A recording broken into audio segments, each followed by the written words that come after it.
Hey, today I will be talking about the occult symbols or symbols of the occultism. Sometimes I feel and think that when people hear the word occult or occultism, they immediately steer away as it carries nefarious overtones, often indicating evil works associated with black magic and demonology. And while this is a part of the occult, let me break that by explaining what occult or occultism is. So this word is derived from Latin occultus or occultare and means concealed or hidden. It is spiritual and mental. So this is knowledge of the hidden or hidden knowledge. And basically this knowledge is a group of esoteric religious traditions. It refers to beliefs and practices concerning the intersection of the material and spiritual worlds, and it should represent ancient religious knowledge.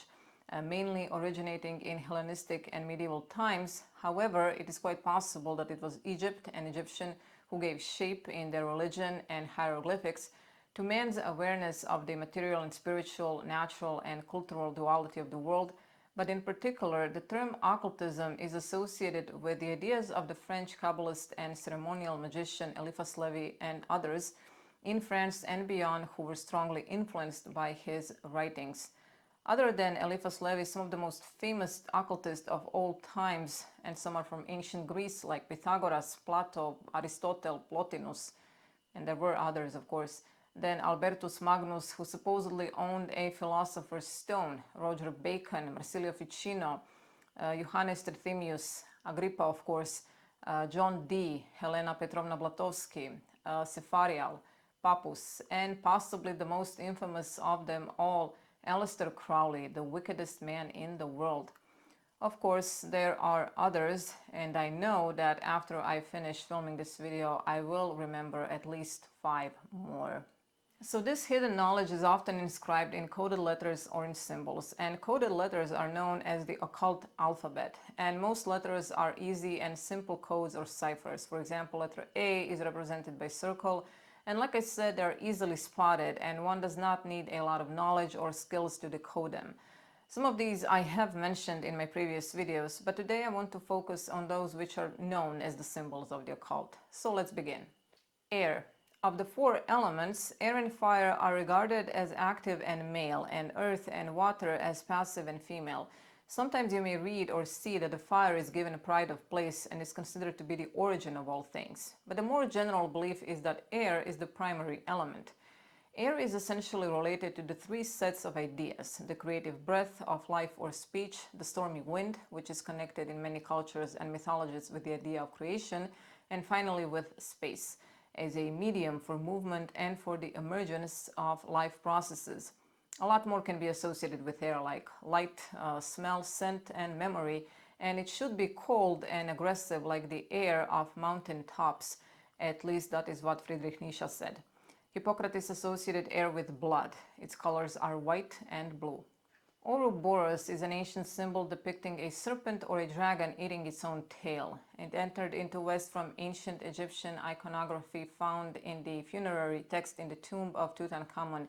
In the Greek magical tradition, it was presented in the form of magical talismans. It appears primarily among the Gnostics. It is a symbol of time and the continuity of life, and it symbolizes the universe. It can sometimes bear the caption "hen to pan," meaning the one, the all, or one is everything, as pictured in the Codex Marcianus from the 14th century. It has also been explained as the union between the Chthonian principle as represented by the serpent and the celestial principle as signified by the bird, but this can also be a dragon. Chthonian means belonging to the earth, a term used to describe a god or goddess of the earth or the underworld. Some would say that this is a variant of the symbol for Mercury, the duplex god, and in some versions of the Oroborus, the body is half light and half dark, alluding to the successive counterbalancing of opposing principles as illustrated in the Chinese yin and yang symbol, for example. Swastika. This symbol was found in almost every ancient and primitive cult all over the world, in the Christian catacombs in Gascony, Britain, Ireland, among the Etruscans, the Hindus, the Celts, the Norse people in Central Asia, and in pre-Columbian America. The implications of swastika are very wide, as this is a synthesis of 2 symbols of independent force: the Greek cross with arms of equal length and the cross with 4 arms appearing to rotate in the same direction. Swastika or tetrascallion with 4 arms at the right angles is also called gammadion because it can be formed by joining up 4 gamma letters.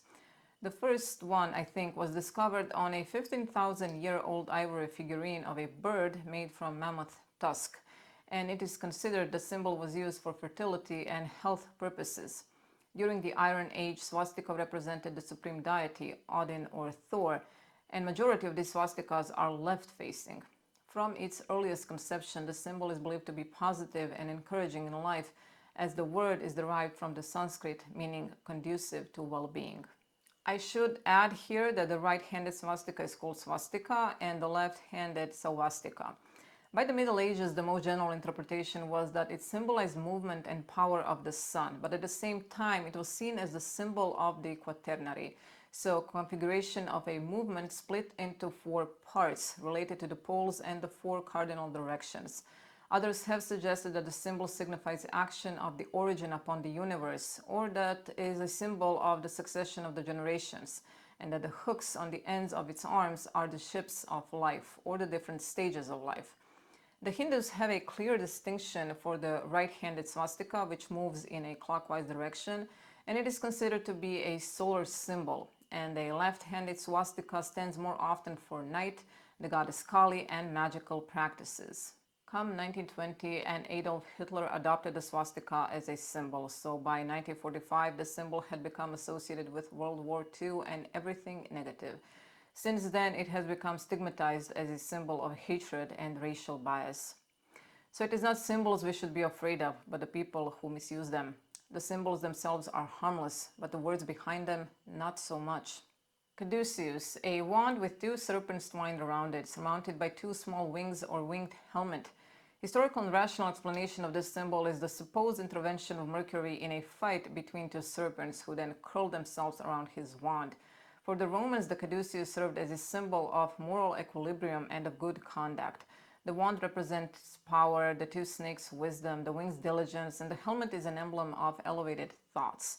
It also signifies the integration of the 4 elements, the wand corresponding to earth, the wings to air, the serpents to fire, and water should by analogy signify the oscillating movements of waves and flames.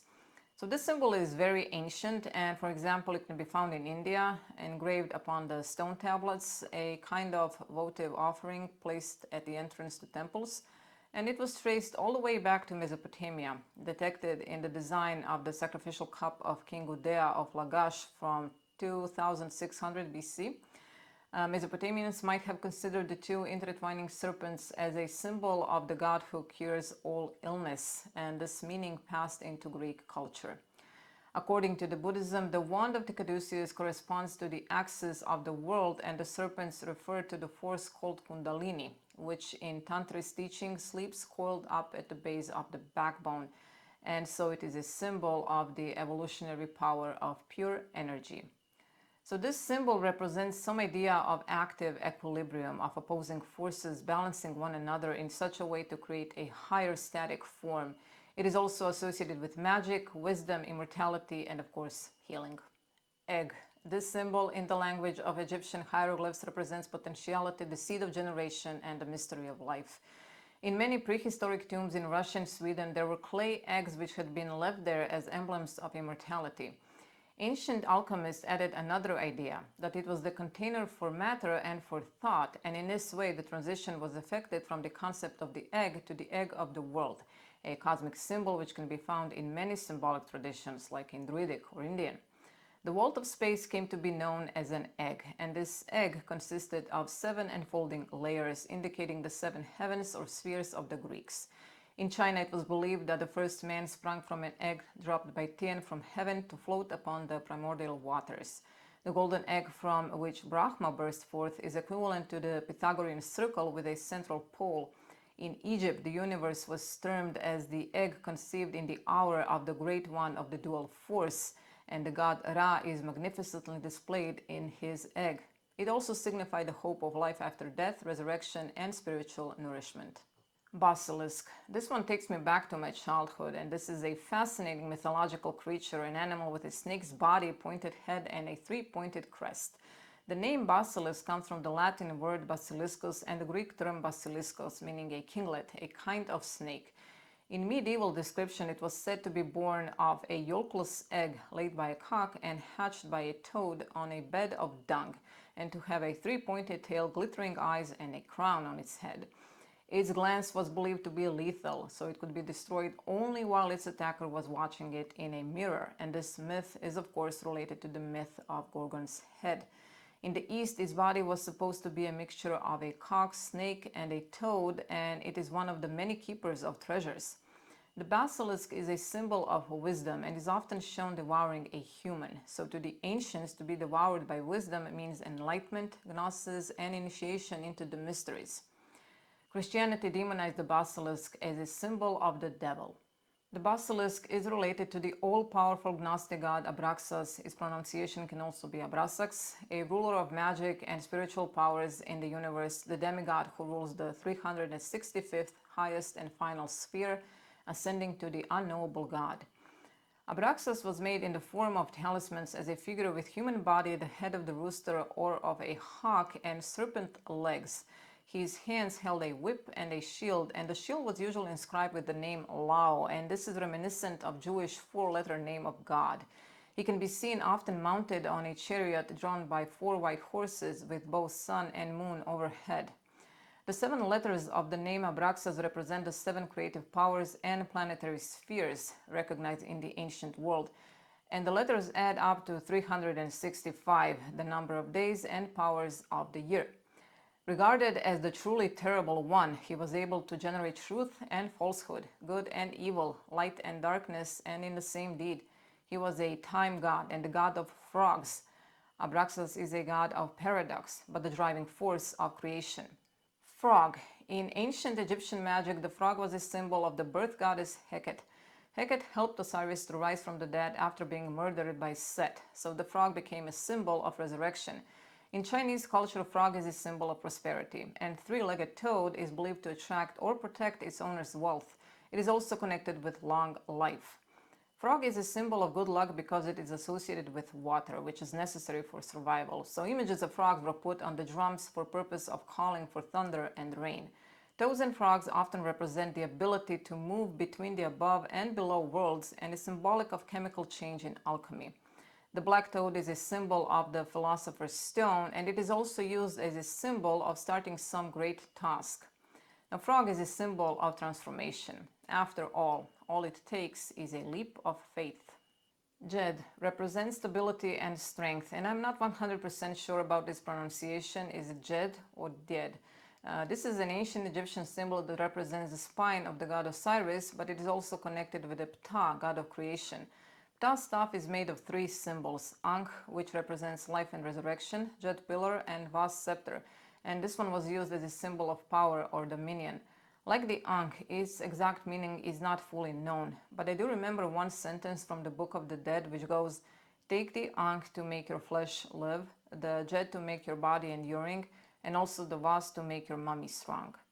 Now, this sentence was followed by another talking about the 3 gods, Osiris, Ptah, and Shu, lords and protectors of the country, but I do not remember how it goes. Well, anyway, Jed was worn around the neck and was made of different materials, and some of them were crystals like carnelian, hematite, or lapis lazuli.